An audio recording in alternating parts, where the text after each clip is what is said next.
धन्यवाद मॅडम.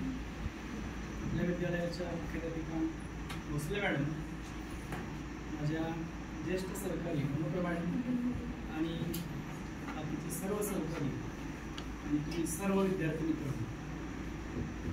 आता मी पुढे उभं राहण्यामागे दोन कारण आहेत. शिवप्राप्ती आहे का? आहे. शिवप्राप्ती आली ना? नाही. पांढरे आले का?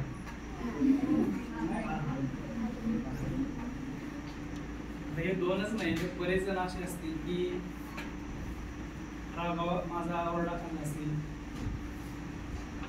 दोन झपाटे खाल्ले असतील, पण हे तुम्हाला शेवटपर्यंत आठवणार. भाषण मध्ये आता मी एक गोष्ट सांगणार आहे.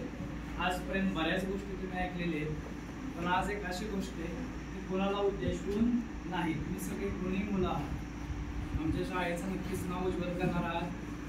दरवर्षी आम्ही अनुभव घेतो की तुम्ही जरी शाळा बदलली तरी तुम्ही शाळेशी कनेक्ट राहता, मधून येता, विचारपूस करता. दोन मित्र होते, नाव पण सोपे. एक राम, दुसरा श्याम.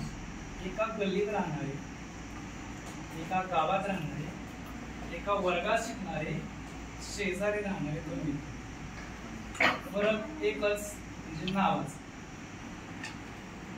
गुरुजी तेच, त्यांना दिलेला अभ्यास तोच. फरक काय झाला बघा. रामची दिनचर्या लवकर सकाळी उठायचा, लवकर झोपायचा, दिलेला होमवर्क संध्याकाळी पूर्ण करायचा, गुरुजनांचं आणि आई वडिलांचं सांगितलं ऐकायचं. आणि आणखीन एक महत्वाची गोष्ट म्हणजे तो आज्ञाधारक होता. आता श्याम यांचा उलटा होता. नेहमी प्रत्युत्तर उलट द्यायचं आहे बाबांना. शिक्षकांचं ऐकत नव्हता, होमवर्क करत नव्हता, लवकर झोपत नव्हता, लवकर उठतही नव्हता. याचा परिणाम असा झाला की राम चांगल्या मार्काने 12वी पास झाला, त्याला IIT मध्ये ऍडमिशन मिळालं. श्याम मात्र 12वी थांबला, नापास. आता काय करणार? नापास झाल्यानंतर पुढे शिक्षणाला संधी नाही. त्याने शाळा सोडून दिली, इतरत्र फिरायला लागला, कट्ट्यावर बसायला लागला, चौकात बसायला लागला. चौकात कोणती मुलं असतात तुम्हाला सगळ्यांना माहिती आहे. इतर कोणत्या गप्पा होतात हे तुम्हाला माहिती आहे.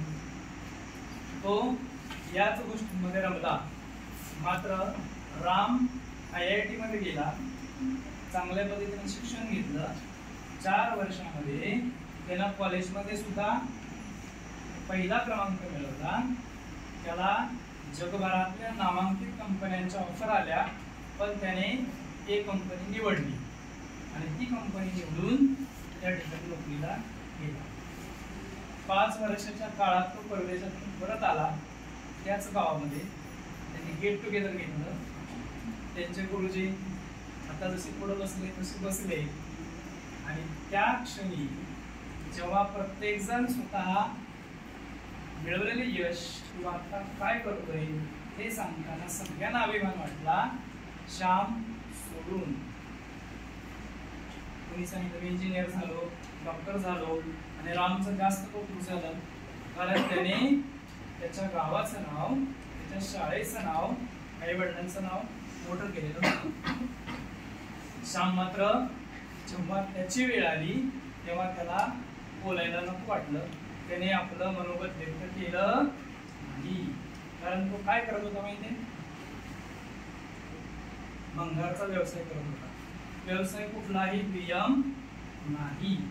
मात्र आपल्याकडे शाळेत शिकायच्या वयामध्ये, अभ्यास करायच्या वयामध्ये जर त्या गोष्टी केल्या नाही तर भविष्यात, आता तुम्ही लहान आहे अजून, तुमच्याकडं 10-15 वर्षांचा काळ करिअर करण्यासाठी आहे. जर याचा उपयोग नाही झाला तर भविष्यात आपल्याला विविध व्यसन करणारे लोक, अजून चोऱ्या मारा करणारे, घर फोडणारे दिसतात.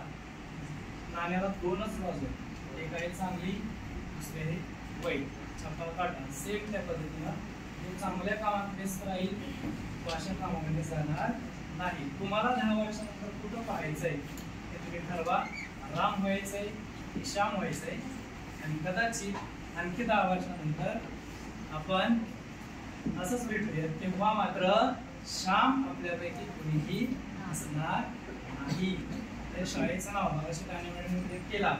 आपण अट्रॅक्ट कुठल्या गोष्टीकडे होतो, ज्या नको त्या हार्मोनल चेंजेस आहे. तुम्ही सगळे गुणी आहात, कोणालाही दोष द्यायचा नाही. मात्र ही सांगितलेली बोधकथा राम डोळ्यासमोर कायम राहिला पाहिजे.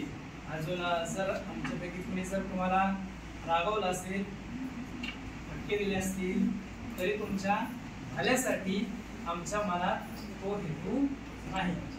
त्याच्यामुळं जर तुमच्या भावना दुखवल्या असतील तर ते मनात धरू नका. तुम्हाला आमच्या सगळ्यांकडून तुमच्या करिअरसाठी, तुमच्या शिक्षणासाठी खूप खूप शुभेच्छा. धन्यवाद.